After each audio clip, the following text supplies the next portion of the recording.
Oh, well, hello, Hey, hey guys, how are we? what's up? What's going on, Philly? Back for another edition of Drunk on Broad. Your host is back. I am sound a little nasally. I'm sorry, getting over a sinus infection, but I'm here. Last week, Don, Nick, Oscar, thank you for holding it down. I tried to chime in as much as I could, but I just got the hearing back in my ear on Sunday, so I feel great. Gentlemen, I'm sorry, my co-hosts, Nick, the daddy, and Senor Don Juan. We are here. All of your pleasure. What is going on, guys? Not too much, man. The weather's been great. I'm trying to get outside. There, as far as, sports news, there's a ton going on. In sports in general, maybe not necessarily with our teams. What's up, Mike? They had a great show last night. I was listening to them today. I have to listen to it tomorrow when I'm driving because I can't listen to anything besides Paw Patrol at the end of the house. So when I drive, it's my time, and that's when I rep the Fired Up Boys. Or if I decide to listen to Big T Will's podcast or the Vet Alumni podcast, which we just did. So shout out. I love it. The full court press. We got the full court press gear in the house. Shout out to Big T Will, Big Mike. Just trying to, I got, just to let Mike know I got a Fired Up hoodie on the way. Just trying to, keep supporting the guys that are, keep doing the thing in the city and try to put good original content out there. And, Big T Will reading the tea leaves. Yeah, man. Shout out to the vet guys, the vet alumni podcast. Me and Don were just on there talking with those guys. You can find their stuff on Apple or Spotify or Google, anywhere where you get your podcasts. Good follows. Tech and Prem, thank you guys for having us on. Thank you. It was a great time talking, and we're just going to dive right into it. And there's things that we'll talk about. And real quick, their intro for any kind of Philly segment. I don't know if you realize. I don't know if you know. Has your uncle in their intro? We never got a chance to talk about it. God damn! We never brought it up, but Uncle Rich is in the. He's Uncle Jack. every time they for the Phillies, it's always we're talking about the fightings. The fightings said it's just the best.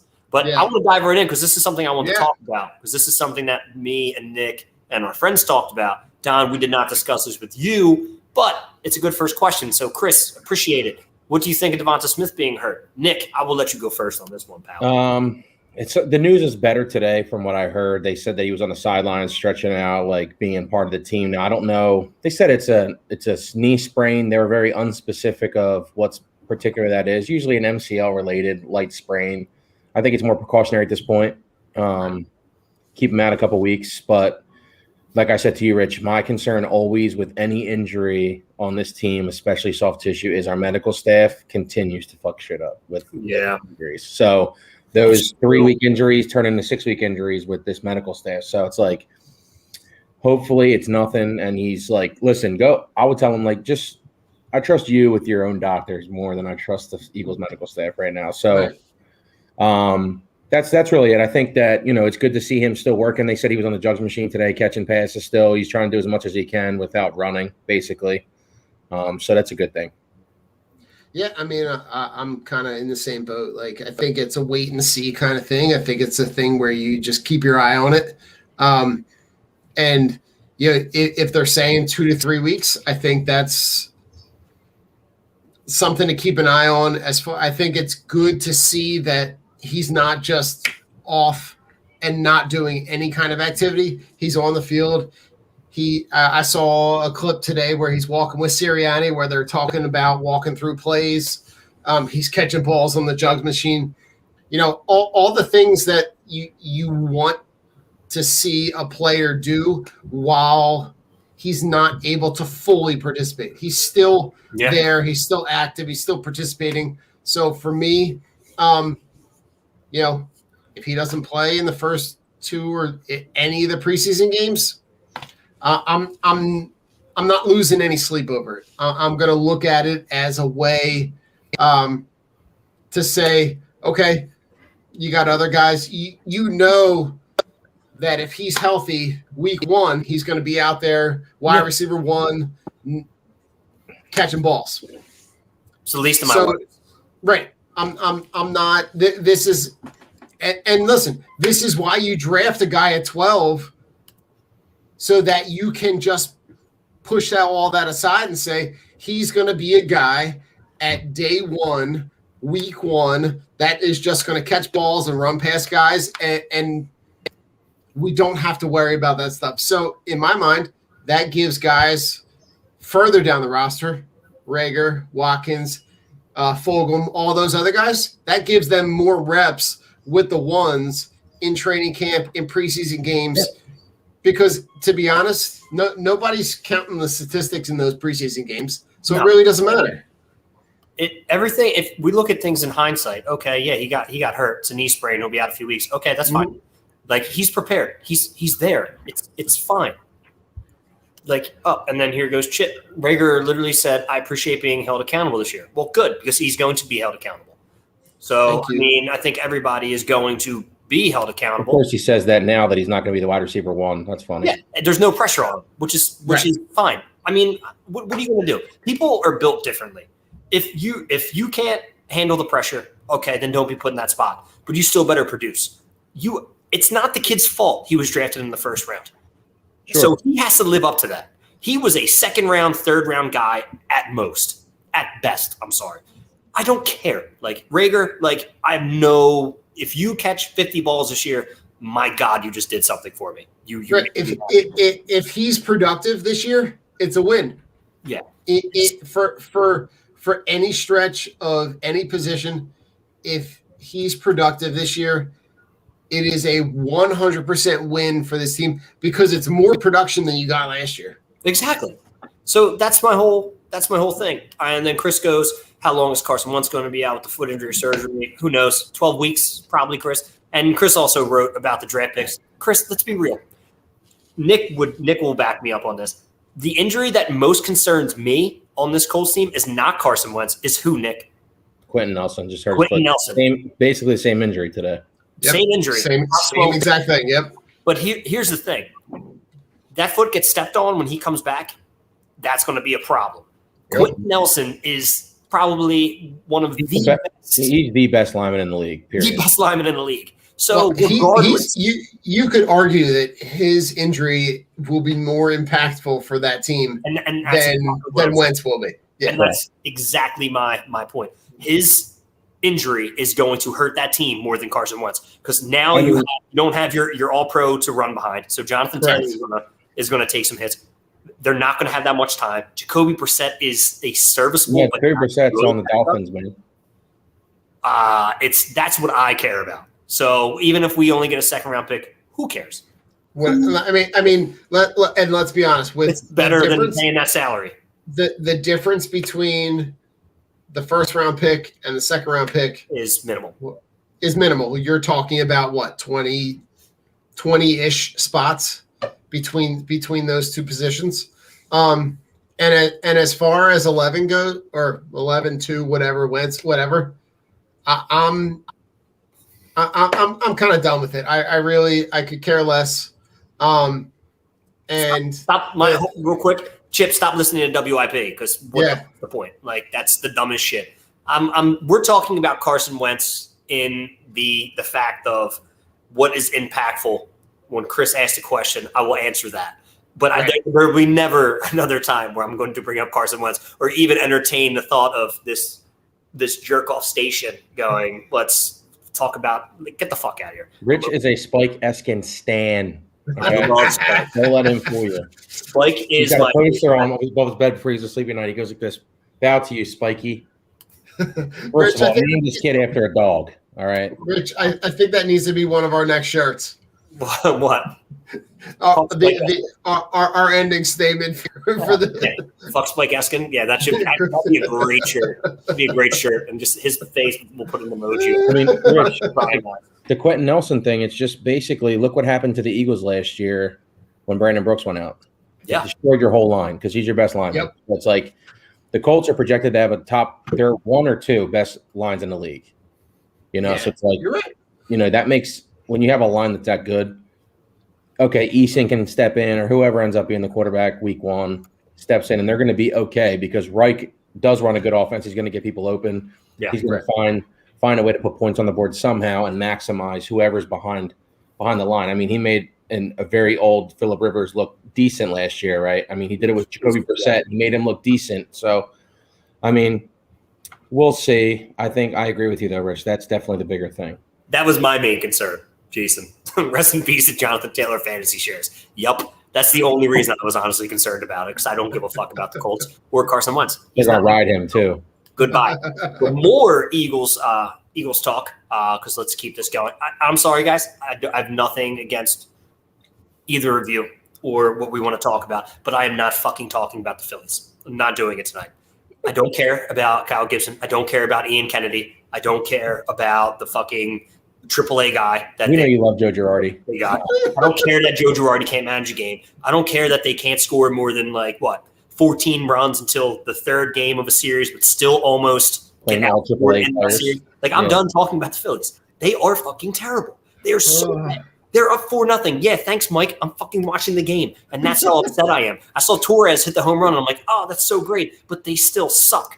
And then you got fucking all these stupid other podcasts you don't want the Phillies to win. You want the Phillies to make the playoffs. No, I don't want the Phillies to make the playoffs. I hate this team. I absolutely hate this team. The only way changes happen are when teams are bad. So you and I both get dragged, good sir, because everybody hates my Bryce Harper takes. And Bryce has picked it up, but he's still hitting 45 home runs at Citizens Bank Park, and he only has 16. So, he has 38 RBIs, bro. That's unacceptable. Yeah, I heard someone talking about the fact that he could be an MVP candidate, and I was like, I'm looking at him, I'm like, how on earth do you make that argument when the player that you're talking about has less than 40 RBIs? That to me is just like a laughable statement to say. He needs to do so much more than what he's actually doing. Because Rich, you've talked about it before about how his production with runners in scoring position is not where he needs to be. He is minus 0.60 on the clutch metric. That is we weren't talking about the Phillies, Rich. I know, I'm just looking at it. I want to see what Mike says. 2 Phillies ever hit over 40 home runs at Citizens Bank Park. Unfair to expect 45. Shut up, Mike, because Ryan Howard got fucking dragged, and he was one of the best hitters to ever hit in Citizens Bank Park. So yeah. I'm done. I'm done with these. I said this before. Because Ryan Howard isn't half the player that Bryce is, but he is way better of the hitter than Bryce is. So bullshit. I don't know, Rich. Ryan Howard's prime is better than anything Bryce Harper's ever done. I know, and he's going to be better than anything Bryce Harper is going to do in this 13 years. So it doesn't matter. But let's go to Chip's comment. Dillard getting smoked on the daily thoughts. Because he stinks. Yeah, he sucks. There's a reason why a franchise left tackle fell to 22 and you jumped on it because you thought he was a steal. No, Howie, everybody knows that he's soft and can't play. Didn't we trade up? Didn't we trade up? Traded up to get him. And I'll never forget listening to taking him. I'll never forget listening to an interview with Lincoln Kennedy, who is notoriously active in the Pac-12 and Correct, Mike. His immediate reaction was exactly what you said, Nick. He's soft. All he does is back up. He's an ineffective. All he does is going to be on the defensive the entire time because the Pac-12 is always trying to throw, so he's always backing up. He's never aggressive. No, he's never on the attack. He was never called a mauler. Here's my thing. When I see in the draft, when somebody goes, "Oh, this guy's a mauler, this guy's a brute," I'm like, these are the guys who are driving forward. But I love when they go, "Oh, he's kind of a finesse offensive tackle." What the hell does that mean? Oh, he's really light on his feet and he just moves backward. I'm like, oh, so he's not, and he's not a pro. So you're saying he's not a pro? He's a project. And if you can't get this guy out of his own head, then what is he? And that's Andre Dillard. like Nick was telling us, like there'd be like guys would be like calling him out in the locker room to fight him, and he would cry. Like he wouldn't like stand his ground. If I'm 6'6" and somebody's coming to me and going, I'm going to knock you the fuck out, I'm going to be like, guess what? We're going to throw hands. I'm 5'10". I'll probably still do that in the locker room because that's what you do. If I'm 6'6", I'm not going to cry. I cried a lot of Disney movies. I cried a lot of random shit, but I am not crying if someone's trying to try to fight me and I'm way bigger than the dude. That makes me oh my God. I mean, it's for real though. They swung and missed hard on that pick. And to me, in my mind, like just move on at this point. Like I know it's hard to say like he's a first round pick. You're just gonna say good riddance and move on. But like I'd rather have someone else productive on the roster than keep a guy who I know got beat out by a 7th round pick that is a guy who played rugby most of his life and has literally only been playing football for a couple of years. But he's a dog. He is an animal. He likes to hit people. And he will like watch. I'll never forget watching as soon as he got drafted, all that footage that got put out of his rugby highlight tapes. And he has literally got the ball and he is running through people. Oh, and you know that for rugby, dude. Right. You know that's what you saw on that tape was never going to be – he was never going to be in the position to handle the ball in the NFL. But you know that he was going to be in a position to just run over dudes. Yeah. Listen, Mailata is still only 24. He is 6'8", 350 pounds. And he moves. I will kill you. He moves much better than most linemen. They said already that in camp, they said it's not even close with how much better he looks than Andre Dillard, which is honestly a joke if you're Andre Dillard. You've been playing football your whole life. This guy has been playing it for, 5 years maybe? Right, not even. This is 4th year in the league, so basically 4 full years of being in the NFL system, working nonstop, being how to be a left tackle, getting the footwork down, and he's better than you? I think mentality alone, he's better because, like you said, rugby, dude, he likes to hit people, push people, move bodies. Like, he's just a dog. Chip's had the tweet of the day for me. One, they're talking about him just getting flattened and him just getting beat, and Josh Sweat just making him his backyard bitch. Chip had the best tweet. The longer you keep this guy out there, the further his trade value goes down. Take this guy out. Stop like this is my thing about Philly reporters. I love it. You know a guy's coming back off an injury. He doesn't really fit. Mailata was good. You drafted a few offensive linemen. This is great. And then you just keep, oh, well, he got fucking killed today. Oh, he stunk it up. This is real terrible. Well, can the Eagles trade him now? Question mark. Jeff McClain enters something like really like pussy-like just being like, let me pick a fight on some stupid shit because that's what Jeff McClain likes to do. Like, fucking stop. Like, stop reporting all this negative shit because then we're not going to get rid of him. Now we're going to be stuck with him for like another 2 years. I mean, for like a 6th round pick, is it worth trading them? Probably not. Might as well just keep him then to be the backup. Let him sit. You know what I mean? Yeah. It's goofy, man. Like, everything that I read out of training camp, I was reading Zach Ertz is having a great year or having a great camp. Yeah, no shit. Okay, they're going to say that because they want to get him out of here. Yeah, but he also came out to practice and he's not wearing any Eagles logos on his shorts. He's got them covered up. You didn't notice that? No. He's coming out and he's wearing his shorts. He's either wearing different shorts or he's wearing them inside out, so there's no Eagles logo. He doesn't want to show the logo on anything he's wearing. Really? He's pissed off. They said that they don't know whether it's the fact that he's such a dope. They said that it's either that I guess he went to Howie and he either expected to be traded or the conversation was like, I would like to be traded. And Howie must have told him like, okay, it's either going to happen or I'm going to try my best type deal. And then they said people said that he was frustrated with the whole bringing in Goddard thing. And I'm like, yeah, but if you watch Zach Ertz play, this man runs 10-yard routes, and then he falls on the ground and he catches the ball. That's what he does. But here, all right, let me pose this question to both of you, because this is what I was arguing with my Padre yesterday. So, has Dallas Goedert shown that he is better than Zach Ertz? In certain capacity. No. In my eyes, no, he hasn't, because at least Zach Ertz catches the ball. He might fall down, but at least he catches the ball. And Zach Ertz actually stays on the field. for the most part. I mean, this past 2 years, he's getting older, he's getting more brittle. But I mean, when it came down to it and you needing a catch, Ertz was the guy you would go to. Dallas Goedert and thank you, Jason. Goddard hasn't proven himself yet. Yeah. And that's what Weber's doing. You want to get rid of Ertz? That's fine because I'm not an Ertz guy. I'm good with sending him off. But Howie, being the dickhead that he is, demands 2 twos, and the Chargers wanted him, but the Chargers are like, I'm not paying 2 twos. I'll give you. They could have just kept Hunter Henry for that. Right.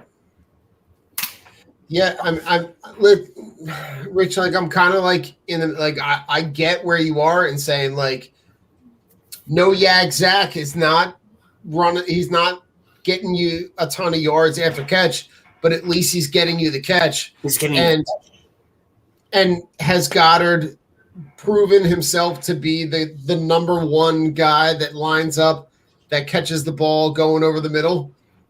Maybe not necessarily, no. But maybe, and listen, this is all optimistic, new offense, new scenario. Is he put in a better position in this offense with Smith and Rager on the outside? Maybe them going long, that then opens up the middle of the field for Goddard. Maybe it gives him more of an opportunity to catch the ball going over the middle, catching the out routes, going to the sideline. We don't know. Those are all things like it in last year's offense. No, you're 100% right to say Zach Ertz in that offense was more valuable. But I think there's also there is some value into having those veterans on the team to lead the players that are on the roster. But not if he's going to be a miserable prick about it. Then there's no point of keeping him. He doesn't want to be there. He doesn't want to be there. That's just detrimental to you. Don't keep miserable pricks around. Like, I'm sorry. Like, I'm not doing that. But all right, so here's my second point.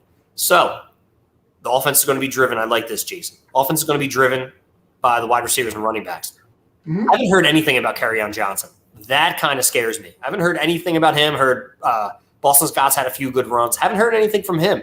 Haven't heard anything about Kenneth Gainwell. And I think that's my dark horse. He is my dark horse for this offense. And that kind of worries me that I haven't heard much praise about him. Or maybe I'm not looking in the right places. Have you guys heard anything about Kenneth Gainwell?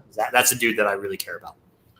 I haven't. I mean, but I think, Rich, you're onto something in saying that, like, there could be losses where this team, where their offense is still productive.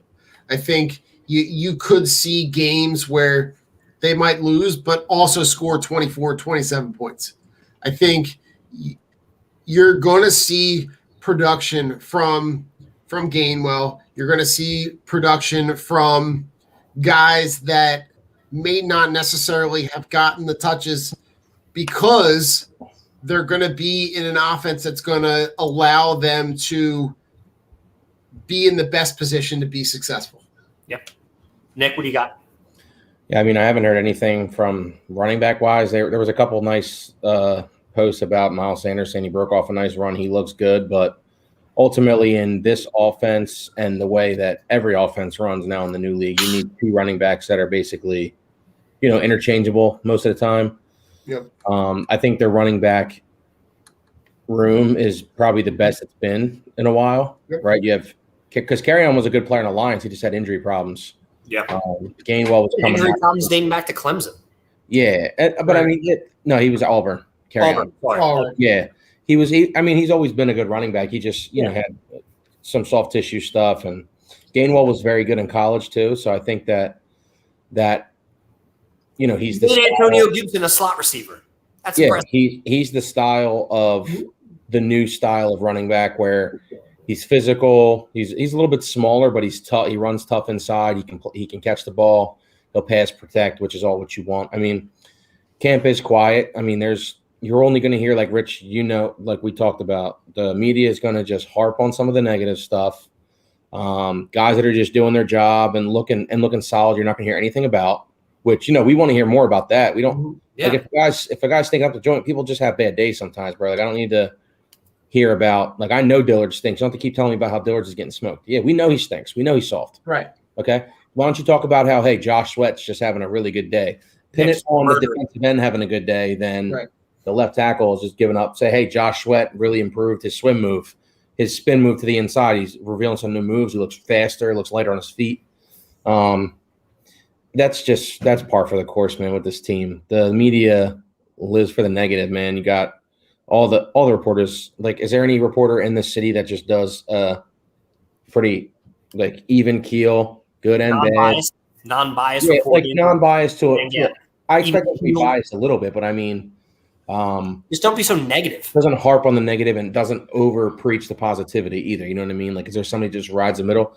I don't know. For the Eagles, I mean, maybe the old time sports writers that don't write anymore that were in the paper, like in the Inquirer and stuff like that. But they're not around now.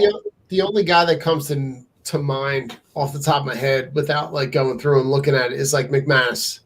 Like Tim McManus seems to kind of like just report what's there. Yeah.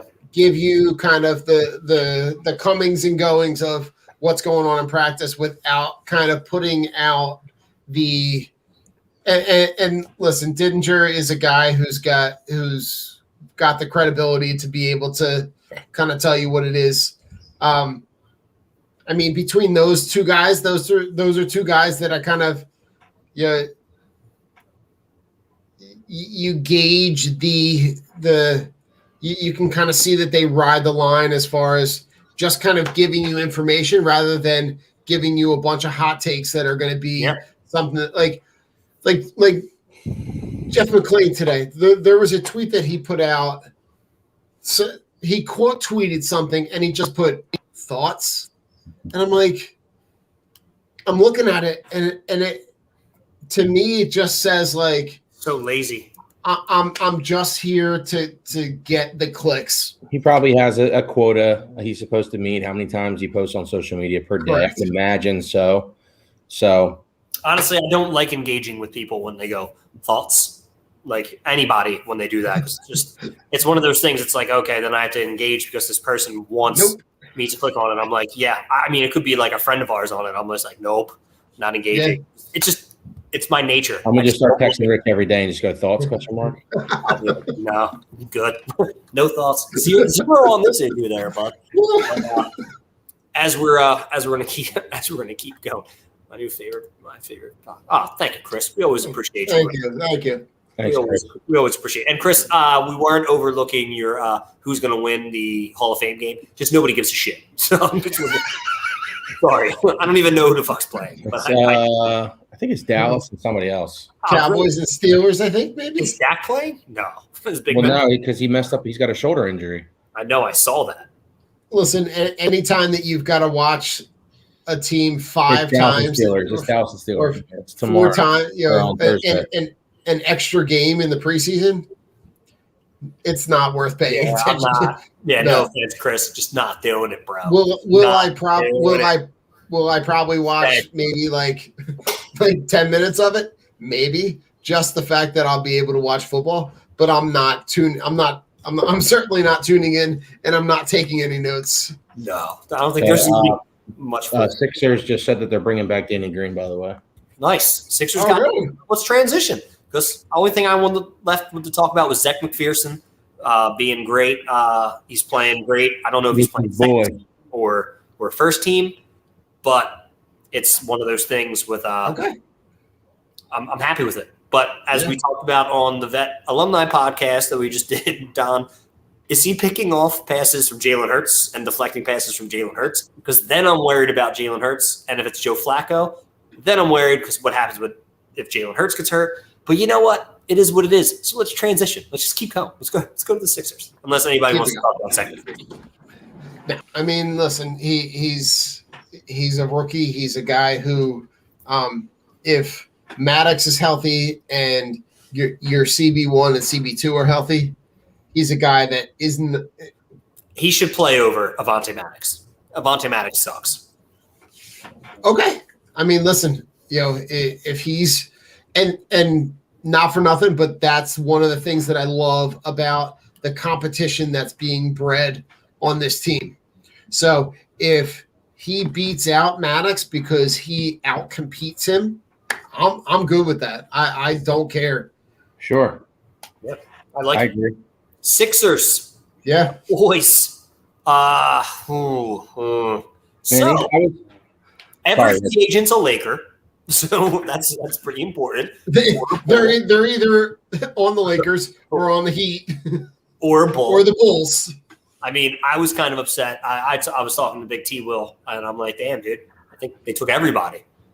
And I wanted DeRozan. I really wanted DeRozan. I thought that would have been really good. That For would have that, been good. for that trade, we could have got him too. They didn't give up much. No, they didn't give up much.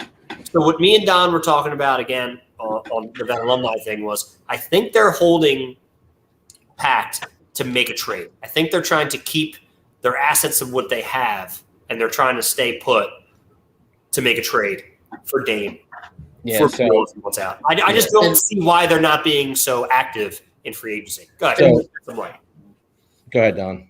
No, like those guys No, those guys that are at the centers of those trades are playing in the Olympics. Zach LaVine, Bradley Beal, Dame Lillard, they're all playing in the Olympics. So I'm sure that they are kind of holding out to wait to see and let that stuff play itself out before they end up making a move where they got to talk at a press conference for the Olympics that they got to talk about being traded to a new team. Bryce hit a solo shot. That's his MO, dude. He's got 17 and 39. Let's go. Dude, Nice. first of all, these NBA players, I was just telling my brother about this, Rich. Like, I'm looking at some of these contracts these guys get. They got these guys like Norman Powell. Do you know Norman Powell? No. He's an average player. Norman Powell played for the Raptors, got traded to the Exactly. Trailblazers. Right. So he signed a 5-year, $90 million contract. What? This is the money these guys get, dude. The money that is being spent on players in the NBA is insane. So, like, you saw Jimmy Butler just got that 4-year extension. So now Pat Riley is going to be paying Jimmy Butler the last year that deal was $50 million a year. Golf Mike. And then here you go. I'm looking, Rich. They said, so Steph Curry just got a new contract, right? He signed because it's $250 million. He's got the bird rights and he's an all NBA player. $250 million. That's literally $54 million a season. It's his second. He's the only player in NBA history to sign two $200 million deals. He would literally make $655,000 a game. A game. That's absurd. it is completely absurd. And when I looked at like some of the deals, like when $13,000 per minute. That's insane. It's nuts. But like I look when I looked at how all that stuff shook out. Took out your sister's and then I know, like you look at like the contract that they signed with Korkmaz, like the 3 years, $15 million. Like that to me, like it looks really good now because you didn't overpay for a guy who wasn't worth it. And the most important thing about that, Don, is they know his medicals. They know he knows the system there. He knows the city. It's not going to be. He knows how Philly is. It's not like it's like whoa, I never expected it to be like this. He knows his role. Fucking TJ got $36 million. That's what I'm saying. And TJ McConnell. You know what Korkmaz is, right? You know that he can't play defense, but when he's on the court, he can get red hot and just hit 4 or 5 in a couple minutes. So it's like, and he's not a bad guy to come in at certain times. He makes free throws. Like for those guys now, his level, that's a Norman Powell. And Evan Fournier, Rich, on the Celtics, he's getting $78+ million a 4-year contract. Like, I don't understand the money these guys are getting. There is like marginal players that are making insanely large contracts. Like, think about these guys from the process. Rashawn Holmes signed a 4-year, $55 million contract. Not worth it. TJ McConnell, 4 years, $35. Not worth it. Nerlens Noel, 3 years, $32. Definitely not worth it. And Korkmaz signed a 3-year, That's relatively $15.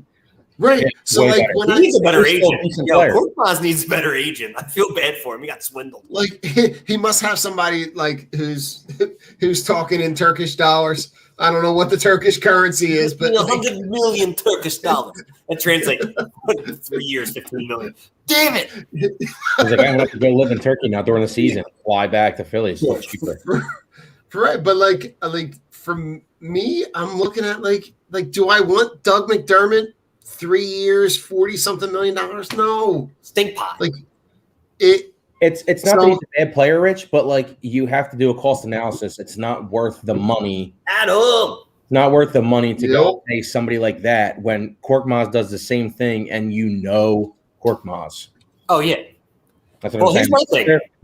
If they're relatively minuscule difference in their game, I'm taking the cheaper guy. Oh yeah, I'm taking Korkmaz over TJ. TJ hustles but can't score. Yeah, you know what TJ is too. Like he'll work his ass off for you on the court, but he won't hit an open three. He can't get hot and light it up like Korkmaz can at any given time. No. And Rashawn Holmes and Nerlens Noel. Sean Holmes. So here's Nerlens Noel screwed himself because he turned down a huge extension when we first who did he sign with after he left us? We traded Mavericks. Trading with the Mavericks. He turned down a huge extension offer from Mark Cuban because he bet on himself. And then he had a bad year, or he misgauged the market, said, I'm going to bet on myself, went to free agency and had to sign like a 1-year deal. So he'll never get that money back. No, not at all. He would still be under contract. Thoughts on Drummond? I like it. I like it. I don't hate it. I mean, it's and we're paying him nothing. We're paying him nothing. Right. You're paying him nothing. Great. He's better than Anthony Tolliver, I'll tell you that.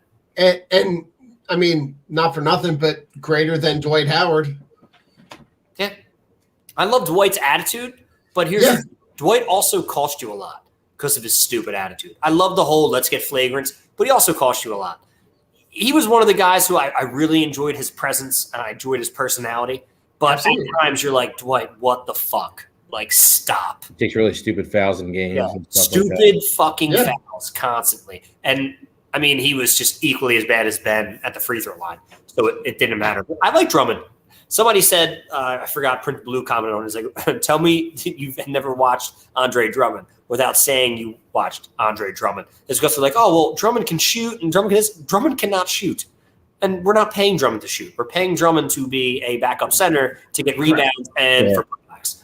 He had a couple years where there's a problem. He had a couple years stretch in Detroit where he averaged like almost 16 rebounds a game. So like he's had those 25, 26 rebound games. Like if that's what he does and he just plays productive minutes, like get a tip in, get some rebounds, that's all you need. You need to just spell Joe sometimes. That's all. Yeah, I love it. And that's what I need. I want a guy who rebounds. That's pretty much it. Mike goes, I don't understand the NBA salary cap. How does Golden State afford to pay literally anybody other than Steph?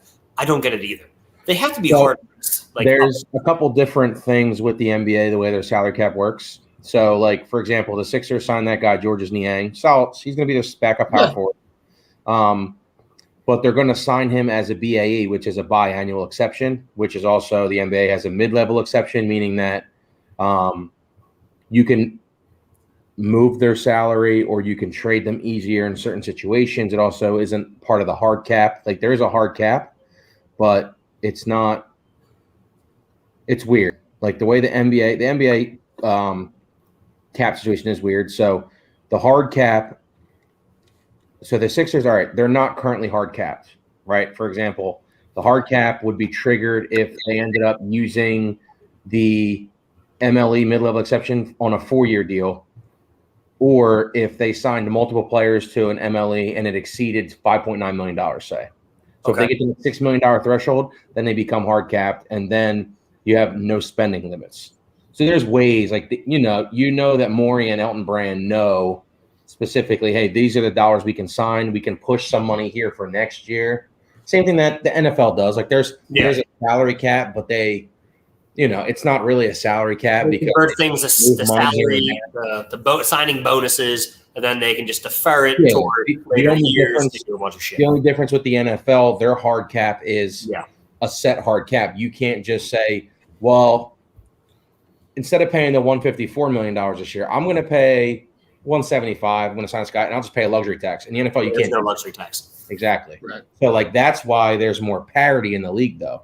Yes. That's why Cleveland can have a really good roster, and so can New York, and so can LA. That's why baseball is fucking up.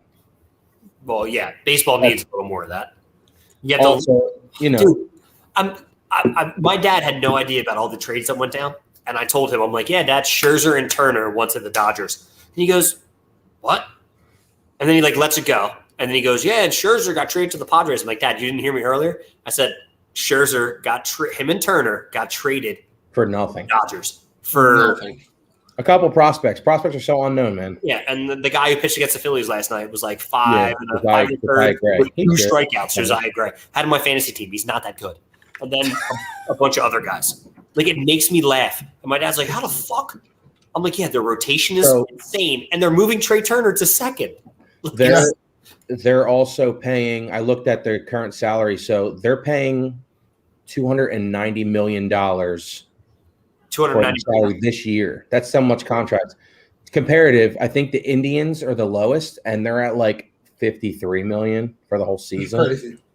So it's like that's why baseball needs. They don't. A cap would be significant. Like that would obviously do things, but I think a salary floor is more important because then you're forcing the Rays, the Indians, some of those the Athletics, all those teams like that don't necessarily sell out and they don't like to spend money. Then they have to spend a certain amount of money every year or they get penalized. You know what I mean? So it's like, no, I agree. Okay, great. So now I know at least that's why the Rockies always trade away their guys that they sign because they'd rather they don't want to be burdened with a Nolan Arenado contract. Now Trevor Story's coming up. Well, do we want to keep him and pay him, or do we want to just do what we did with Arenado and we'll sign him and then we'll trade him? Okay, well, now if you have a salary floor, you say, well, listen, we still need to come up $62 million next year. So we got to pay Story $30 million a year because that helps us get to that point, and then we'll go, and now we have to sign some people. But then players are going to get more money too. You know what I mean? So it's like that's what they need. Like that's what the players should want. You can't have these teams just, all right, I'm trading all my assets away. And of course, who's going to buy? It's going to be the Dodgers. It's going to be the Yankees. Yeah. The Yankees I told him, I'm like, Dad, the Yankees got Rizzo and Joey. Joey Frozen? Nice. I know him. Joey Frozen. You just froze. You were frozen. Am I better now? Yeah. You're good. Oh, I'm sorry. So what I was saying was talking about Joey. That's Gallo. Yeah. And fucking Anthony Rizzo for guys who aren't even like top 100 prospects. Right. Like, it makes me laugh. And then Jason goes, well, the Dodgers had to because Kershaw being out and Bauer's a piece of shit. They didn't have to do anything. It just makes me laugh that Washington goes, I'm going to give them to the perennial powerhouse of the West. I'm going to give Max Scherzer get the best offer from the Dodgers. I'm sure they probably did. Yeah. Well, and like this was something that I was like stewing on for a while, but like this trade line told me everything I need to know about what's wrong with baseball right now. Yeah. Because the rich get richer.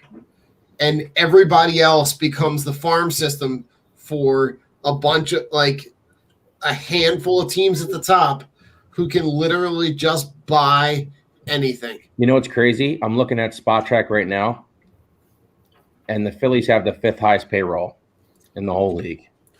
I heard that earlier today. $184 million we have for everybody that says that this team doesn't spend. They spend. They're just really crappy at it. Yeah, and Zach Wheeler exactly, and it's 5-4 because and Neres is warming up. Here you go. Look, the Rays are 26 in payroll at $44 million, and they're first place in the division in a really good division. Yeah, sorry, not $44 million. It's total is $70 million, but you get the point. Like these bottom 5 teams: Seattle, Tampa Bay. Bottom 6 teams: Seattle, Tampa Bay, Miami, Baltimore, Pittsburgh, Cleveland. If you take that floor, because only one of them's under, there's a couple of them in the 50s, one's in the 40s. And if you even make that floor 80 million, right? Where you come up, then you're like, okay, now you're forcing them to have to sign players. And then those players that are arbitration eligible they're going to force those top prospects to come up earlier because they're going to have to start paying these guys earlier, like what the Phillies did, even though it turned out being shitty with what they did with Kingery. What they did with Nola is you get in front of it, you give him money early, and now, hey, he's on the book for 5 years for $12 million a year. Now I know my floor. I have a meet at a certain number, and I can push money if I need to because I know, hey, we're in Pittsburgh, you know. But that's the thing. See, Pittsburgh doesn't make any sense to me because that's a really good sports city. You know, like during the Philly series, I'm watching the games, and they're selling out. Like that looks like a They always do because their fans enjoy the game. There's nothing else to do out there.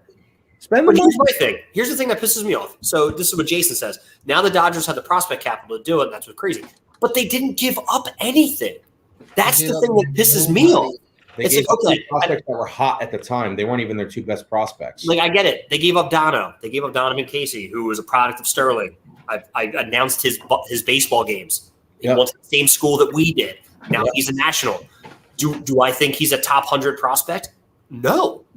And he's not even labeled as one.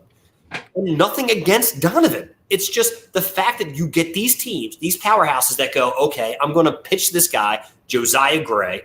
He gets fucking lit the fuck up. But the game before that, he has 9 strikeouts. This dude has 0 control. He pitches against the Phillies and only gets 2 strikeouts. And they wound up losing the game the other night. The guy is not good. But then in return, you get a Cy Young winner in Max Scherzer and one of the best baseball players in the league, Trey Turner. Get the fuck out of here. I'm more strict on my friends in my fantasy football leagues than the MLB commissioner is when these teams are making fucking trades. Rich will be like, yo, what the fuck? I made a trade with his brother last year, and I made Nick give up a 2nd-round pick. I'm like, no, that's bullshit. I would still redo that trade every day. It was a good trade. Yeah, you still would do the trade. Yeah, but I'm like, you need to give up a 2nd. It was fair. It was fair, though. You weren't like, you know, you didn't Dave and Stern it and say no. No, I just said you need to give up a little more. But why does anybody step in and say to the Yankees, you need to give up more? What did they give up for Rizzo? Nothing. A cup of coffee. A cup of coffee and a bag of balls. Like, a couple Marlboro cigarettes. That's pretty much it. Like, it makes me laugh because what pisses me off is there's nothing given up for these top guys. Okay, granted, they're going to say, well, I have to pay their salary. You don't give a fuck about paying their salary. If you're winning games and putting people in the seats, it doesn't matter. You're going to win a World Series. It doesn't matter. Like, let's be real. And that's the thing that's why we root for the Rays, baby. If it ain't us. But like, to me, I look at like I said earlier, this is everything that's wrong with Major League Baseball because everybody at the top just gets better and better, and they just shuffle pieces around. And everybody else just kind of is like, I know people want to give a bunch of crap for the moves that the Phillies made, but like they had nobody to give up. Like at least they turned nothing into something. They turned nothing into nothing. We got Kyle Gibson, who's 34 on his best year ever. I watched him play for the Twins. He's not that good. Still better than Matt Moore and Chase Anderson, Rich. Yeah. That's really all that matters. Yeah, we got a 5. We traded our top prospect for a 5 and a 38-year-old closer. Adam goes, what do you guys think about Freddie Galvis coming back? Immediate impact on what? On what? Defense. Okay, cool. So, I will say this about Freddie. I like Freddie. He's one of my favorite guys. Aaron Nola was very adamant saying that he's the best locker room guy they've ever had on the team. Like he's great for the locker room. So I'm sure that helps. Ultimately, I know, like if I'm a pitcher and I look back and I say, damn, Galvis is playing short, I'm gonna try and make sure everybody hits at the shortstop all day long because he'll make every play and he'll make the tough plays too. So it's like whether he's a second, short, third, he can play anywhere. He probably could play center field, to be honest with you. That dude just got a knack for the ball. He's going to play short. You move Didi to third. You have to because Didi has no range. Didi can make the play when he doesn't have to move left to right. And Bohm can't just make any play. It's true. I was going to say, anything at this point, I know Bohm is a young you can't even say he's a young up-and-coming prospect. You couldn't even give him to the Cubs to get Rizzo or Bryant. Yep. So what does that tell you about how people view our team? This is what I don't get from these other fucking podcasts that call me out on stupid shit, which fucking irks me. Oh, they want this team to fucking win. Why? When nobody else wants any of our goddamn players. Answer that fucking question and throw some stupid fucking bullshit stats at me. Get your heads out of your ass. This team fucking sucks. This team has been the farm system, player development, scouting has been atrocious. For the Nats won a World Series 2 fucking years ago and are blowing it up. The Phillies won one fucking 2008, 2013 fucking years ago, and we didn't blow it up. Yep. Get out of here with this bullshit. I heard Buster Olney talking about that. About what they were talking about this. So the conversation came up with what happened with the Cubs and the Nats and how they both were within the last couple of years winning World Series. And now they're at the point now where they're like, blow it up, sell everybody. We got to reset. And the one team that they referenced was that 08, 09, 10 Phillies team that hung on to players too long. Thank you contracts, held guys till their value was next to nothing, and then couldn't move on from anybody else. Yeah, I mean, to Ruben, I listen to Ruben tomorrow sometimes because sometimes he's on the radio. Yeah, I love Ruben. I'm not gonna lie. He's actually pretty honest about he did say he's like it's really tough to be a GM now because of like the way contracts are late given out and the way prospects are viewed. He's like, but if I had to go back and because people asked him, they're like, do you think you held on those guys too long? He's like, absolutely. He said, I did. He's like, I honestly thought that, when it got to 2011, we probably should have made some moves then, which for sure. That's when it started to, right. And he's like, but ultimately you do get attached to players. You value them probably higher than some other organizations do. He's like, it's natural when you're with the team for so long. You watch these guys, you see them all the time, you talk to them. He's like, that's the hard part about being a good GM is you have to kind of separate that and say, okay, you're a great guy. I love you, but you're not winning the games anymore. Yeah, we need to change it up. Like my job is to constantly move this team forward. No matter how, that doesn't matter. No player is untouchable. That's how you have to think about it. But this is the problem with today too. So we're going to go to our current GM. You bring in Dombrowski, who's the clearer outer of farm systems with a farm system that you cannot clear out. But we didn't want to get rid of the one kid. What's his name? That Kimbrel talks were Abel. They don't want to get rid of Abel. Nick Bell, yeah. Abel. That's fine. I get it. Our first round pick last year. He's pretty good. He's our top prospect. Whatever it is. We have guys in the AA and AAA system who've been there since 2009, 2010, 2011, 2012, and so on and so forth. If this team was worth a fucking damn, these guys would have been traded for assets or for pieces that can help us further than the AAA guy that we got from the Pirates, further than Kyle Gibson and Ian Kennedy, who it was a fire sale in Texas too. They obviously got everybody. So if this team was that good, which everybody else says, oh no, this team is a contender. This team is good. This roster is good. It's created well. Then how the fuck did we not pull off any trades for Alec Bohm, Andrew McCutchen? Andrew McCutchen should have got traded just alone for the fact he has 20 home runs. He could have went somewhere and helped a contender. Just fact on home runs alone is more home runs than Bryce Harper. Segura, Didi, Moniak, who they were, oh my God, the only thing I saw the past 2 weeks was Moniak's killing it in AAA. Couldn't get anything for him. So what the fuck does this tell you? That the Phillies organization either overvalues these guys or that they are worthless to every other team. Both. The latter. Both. Right, I'll go with both. I'll go with both. I thought you guys would agree with the latter, but yeah, I'll take it. But they both play a as part. fans, we as fans and we as baseball players, former baseball players, know this team isn't worth shit. And I don't hold on to stupid fucking metrics and stupid stats. I don't give a fuck. That's just not me. I watch the game with my eyes. And Tyrone Johnson is probably going fucking nuts over Zach Wheeler's not an ace because he got 4 runs on 106 pitches going into the 8th inning. So he's probably having a field day saying he's not an ace, which makes me laugh because he's a fucking ace. Aces have bad starts sometimes. Today, they just left him in too long. But what are you going to do? Oh, you already fucked up? You can't turn us over to the bullpen. You can't turn us over to the bullpen because they're not in position. And where's Ian Kennedy? Is he coming in to close? Or did he pitch when we were up 14 runs? Girardi is botched every situation with this bullpen. It's so fucking stupid. You get him up to warm up. And this is why we Then don't you send talk him about down. Then the next day he pitches. Throws over 20 pitches. The next day he throws in a 14-run game. Then the next day we're up by 1, and you pitch Enyel De Los Santos, who stinks, instead of Kennedy. You don't bring him in a tie game. You bring in Alvarado, who gives up a run. Listen, Alvarado's got really good stuff, but Girardi needs to stop sucking his dick because he can't a strike zone, bro. He literally – it's by the grace of God if he comes in there and he just throws nasty stuff. Now, listen, as a hitter, you know guys got nasty stuff like that. If he puts it near the plate, you're going to get people out. He can't even do that. Like, just throw 100-mile-an-hour fastball over the plate somewhere.